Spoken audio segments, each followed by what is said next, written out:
Buenas, profesora Sara. Hoy tenemos el gusto y el honor de presentarles nuestro proyecto final llamado Antibióticos beta-lactámicos. Por los estudiantes Esimar Guevara, Alicia Pineda, Arlene Concepción, Ivana Villarreal y mi persona Carla Pérez. Como primer punto tenemos el mecanismo de acción de los antibióticos beta-lactámicos. Estos actúan inhibiendo la síntesis de la pared celular bacteriana. Su anillo beta-lactámico se une a las proteínas fijadoras de la penicilina, que son las enzimas claves para la formación del peptidoglicano, un componente esencial en la pared celular bacteriana. Al inhibir estas enzimas, los beta-lactámicos impiden la formación adecuada en la pared celular, causando así la lisis y la muerte de esta bacteria. También podemos hablar de su duración de tratamiento. Esto va dependiendo de los niveles de la infección. Si hablamos de una infección leve a moderada, generalmente el tratamiento dura de unos 7 a 10 días. Un ejemplo de estas son las infecciones de vías respiratorias o vías urinarias. Cuando hablamos de una infección grave como la meningitis o sepsis, el tratamiento puede requerir un periodo más largo, de entre 10 a 14 días, más o menos dependiendo de la respuesta del paciente. Y si hablamos de una infección crónica como la tuberculosis, puede necesitar muchos más meses de tratamiento, ya que esto depende mucho de la respuesta del paciente.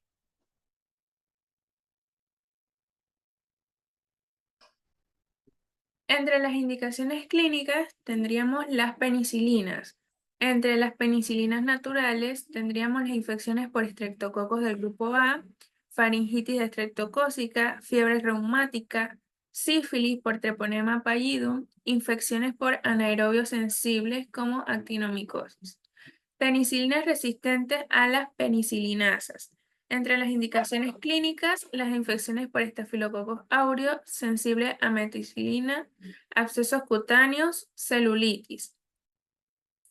Las cefalosporinas. Las de primera generación, por ejemplo, cefalexina, cefasolina. Las indicaciones clínicas como infecciones cutáneas y de tejidos blandos, profilaxis quirúrgica, infecciones urinarias no complicadas. Las de segunda generación como cefuroxima, cefotetán, neumonía adquirida en la comunidad, infecciones pélvicas combinadas con otros agentes si es necesario. Las cefalosporinas de tercera generación, por ejemplo, ceftriaxona, ceftazidima.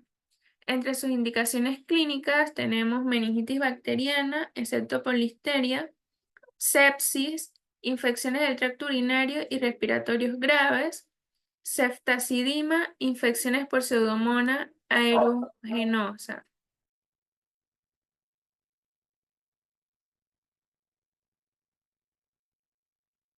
Los monobactámicos, por ejemplo, Astreonam.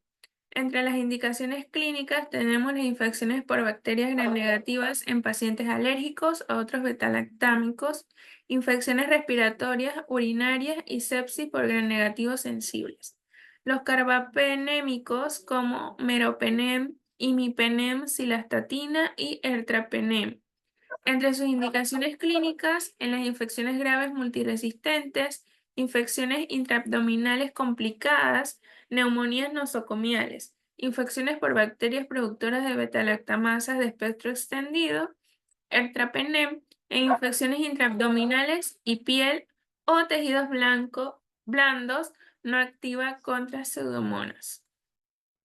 Entre los cuidados a la hora de usarlos tenemos que el uso de antibióticos beta-lactámicos requiere precauciones como identificar alergias, ajustar dosis en insuficiencia renal y supervisar efectos adversos como diarrea, reacciones alérgicas o toxicidad hematológica. Es fundamental realizar cultivos y antibiogramas para evitar la resistencia bacteriana y no emplearlos en infecciones virales. Debe prestarse especial atención en embarazadas, lactantes, ancianos, inmunosuprimidos, ajustando dosis según sea la necesidad. Además, es muy crucial respetar los intervalos de dosis, evitar interacciones medicamentosas y monitorizar su administración adecuada, ya sea oral o intravenosa, según la gravedad de la infección.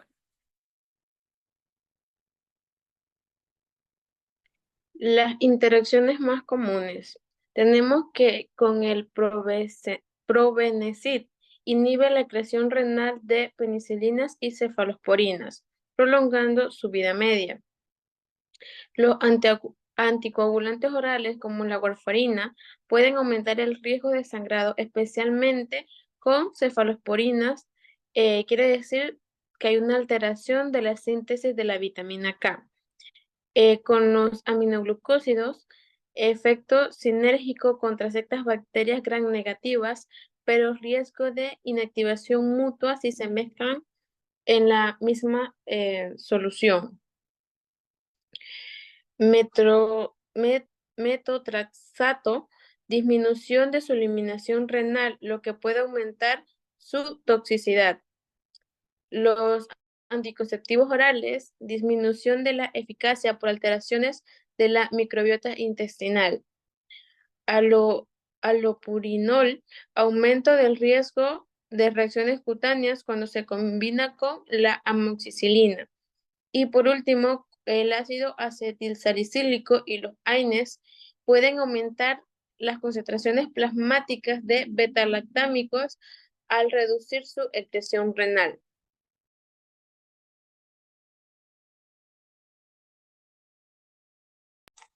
Efectos adversos de los antibióticos betalactámicos. Tenemos las reacciones alérgicas leves, graves y hipersensibilidad retardada. Las leves se da por erupción cutánea, prurito y urticaria. Las graves puede ser una anafilaxia o angioedema. Las alteraciones gastrointestinales, ya sea la diarrea, náuseas y vómitos. Y colitis pseudomembranosa, especialmente con cefalosporinas de amplio espectro. También tenemos la toxicidad hematológica, ya sea por una leucopenia, neutropenia o trombocitopenia, generalmente reversibles. También está la anemia hemolítica mediada por anticuerpos. Efectos hepáticos, elevación de transaminasas, hepatitis colestásica, toxicidad renal debido a una nefritis intersticial aguda, especialmente con meticilina, y una lesión renal aguda en casos graves. Las convulsiones asociadas con altas dosis, especialmente en pacientes con insuficiencia renal o trastornos neurológicos. Las alteraciones locales, dolor e inflamación en el sitio de inyección intramuscular o tromboflebitis por administración intravenosa. Y por último, reacciones específicas según el fármaco, ya sea la ampicilina, una erupción maculopapular no alérgica, y cefalosporina, riesgo de reacciones cruzadas con penicilinas del 5 a 10%. Bien, las pruebas de laboratorio pertinentes en el uso de los betalactámicos. Las pruebas de laboratorio que se realizan a los betalactámicos pueden ser de detección de residuos, de antibióticos o de sensibilidad a los antibióticos. Primero tenemos las pruebas de detección de residuos de antibióticos, en donde se detectan residuos de betalactámicos en leche sin necesidad de exponerlos al calor o a incubación. Ahí podemos ver los resultados de esta prueba cuando es negativa o positiva. También tenemos la prueba de sensibilidad a los antibióticos, donde se determina si un microorganismo es susceptible a un medicamento X antimicrobiano y se pueden realizar muestras de sangre, de orina, heces, esputo, heridas. Una de las pruebas de sensibilidad más comunes es el antibiograma, ya mencionado aquí, que puede determinar si una bacteria es sensible o resistente a un antibiótico.